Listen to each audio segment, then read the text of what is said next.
Good morning and welcome dear students. The Vardhman heights international में आप सभी का वेलकम है।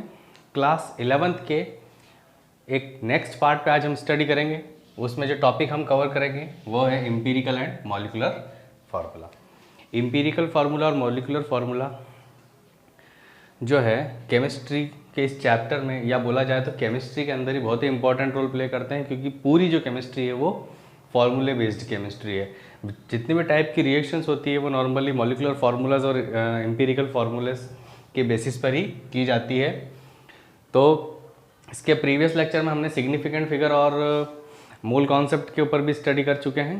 अब इसी चैप्टर में हम आगे बढ़ रहे हैं, तो एम्पिरिकल फार्मूला और मॉलिकुलर फार्मूला क्या होता है वो आज हम कोशिश करेंगे समझने की। एम्पिरिकल फार्मूला को शॉर्ट टर्म में EF भी लिखा जाता है। E means empirical, F stands for formula. अब डेफिनेशन पे गौर करेंगे। The formula which give the simplest whole number ratio of the atom of various element present in the one molecule of the compound। कहने का मतलब ये है कि किसी भी कंपाउंड के अंदर जो एम्पिरिकल फार्मूला होता है वो एक सिंपलेस्ट होल नंबर रेशियो होता है उस पर्टिकुलर एटम का, जो कि जिससे मिलके क्या बने होते हैं, एलिमेंट्स बने होते हैं। सिंपल होल नंबर रेशियो, ठीक है।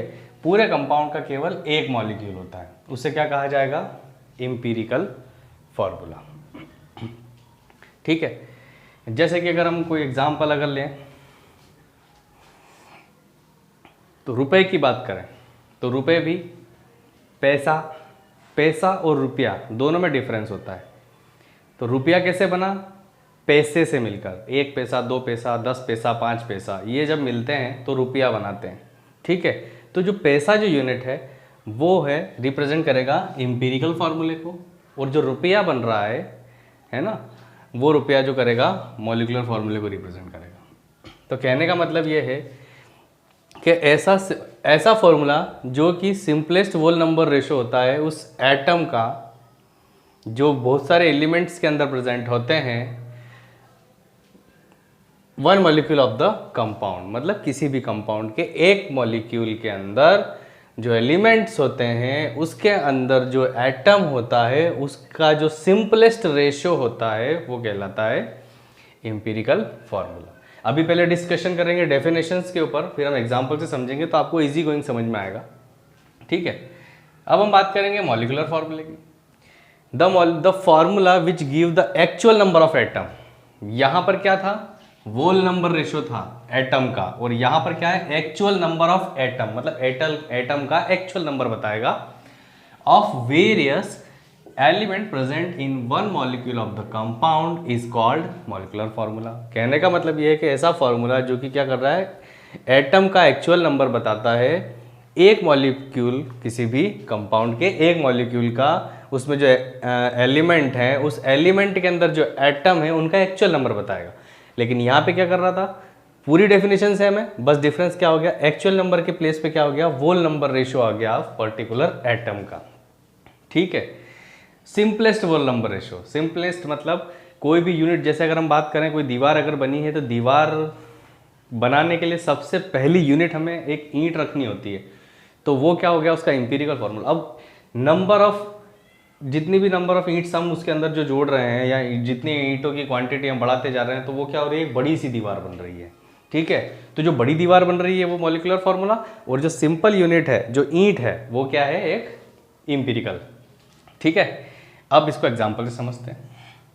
तो एग्जाम्पल में हमने एक टेबल बनाई है, कंपाउंड का एम्पिरिकल फार्मूला और उसका मॉलिकुलर फार्मूला।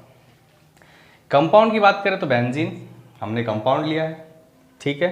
बेंजीन का जो फॉर्मूला होता है वो क्या होता है, C6H6, ये होता है बेंजीन का फॉर्मूला। लेकिन कितने कार्बन है, 6 कार्बन है, और 6 हाइड्रोजन जब आपस में मिलते हैं तब वो क्या बनता है, बेंजीन बनता है। बेंजीन का मतलब बेंजीन का मॉलिक्यूल बन रहा है, क्या बन रहा है, ये बेंजीन का मॉलिक्यूल। लेकिन आप इसी बात पे अगर यहाँ गौर करें तो इसकी एक सिंपल यूनिट क्या होगी, ये दोनों किस चीज के मिलते के बने, कार्बन और हाइड्रोजन थे, तो एक कार्बन और एक हाइड्रोजन जो होगा वो क्या होगा, इसका एम्पिरिकल फार्मूला होगा। और बेंजीन का जो फार्मूला है, जितने टाइम मल्टीप्लाई किया गया है कार्बन और हाइड्रोजन से, तो जैसे 6 टाइम कार्बन और हाइड्रोजन का मल्टीप्लाई अगर हमने C और H में किया है तो वो क्या बना है, बेंजीन का एक मॉलिक्यूल बना है। ठीक है, तो सबसे simplest ratio of atom is known as empirical formula. और यहाँ पे अगर हम देखें तो एक्चुअल नंबर ऑफ एटम्स, तो एक्चुअल नंबर ऑफ एटम कितना है, जैसे कार्बन है 6 तो 6 ही प्रेजेंट होंगे ना, वो एक्चुअल नंबर है। हाइड्रोजन 6 तो 6 प्रेजेंट होंगे बेंजीन के अंदर, तो वो क्या हो गया, एक्चुअल नंबर। लेकिन इंपिरिकल फॉर्मूले में क्या होता है, सिंपलेस्ट रेशियो, सिंपलेस्ट मतलब एक कार्बन है और एक हाइड्रोजन है। वहीं सेकेंड एग्जाम्पल की बात करें, हाइड्रोजन परऑक्साइड। हाइड्रोजन परऑक्साइड का जो मॉलिक्यूलर फॉर्मूला होता है वो क्या होता है, H2O2। तो यहां पर एक्चुअल नंबर दिख रहा है हाइड्रोजन का और ऑक्सीजन का भी है सॉरी, एक्चुअल नंबर है 2। ठीक है, दोनों का एक्चुअल नंबर यहाँ पे दिखाई दे रहा है, लेकिन यहाँ पर एक सिंपलेस्ट होल नंबर रेशियो क्या है, हाइड्रोजन और ऑक्सीजन, क्योंकि ये दोनों जब मिले तभी वो हाइड्रोजन परऑक्साइड का मॉलिक्यूल का फॉर्मेशन हुआ है। तो ये था जनरल वे में इंपिरिकल फार्मूला, इस एग्जाम्पल से समझ सकते हैं। मॉलिक्यूलर फार्मूला इस एग्जाम्पल से समझ सकते हैं। Relation between empirical formula and molecular formula.